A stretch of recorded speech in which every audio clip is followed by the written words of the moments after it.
பிரச்சனையை வாழ்முனையில் நிறுத்துபவன் எவனோ அவனே ராஜபுத்திரன். கொடுத்த வாக்கிற்காக, நம்பும் நியாயத்திற்காக, காக்கும் தர்மத்திற்காக எவரையும் எதிர்த்து நில்.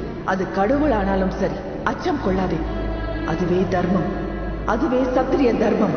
மூச்சை படைப்பவன் தேவன், மூச்சை நீட்டிப்பவன் வைத்தியன், மூச்சை காப்பவனே சத்திரியன். சத்திரியன் சத்திரியன். ஆயிரம் ஆயுதங்கள் இந்த பாதையில் பாயட்டுமே, கோழையாய் வாழ்வதற்கு இந்த ஊடுயிர் போகட்டுமே.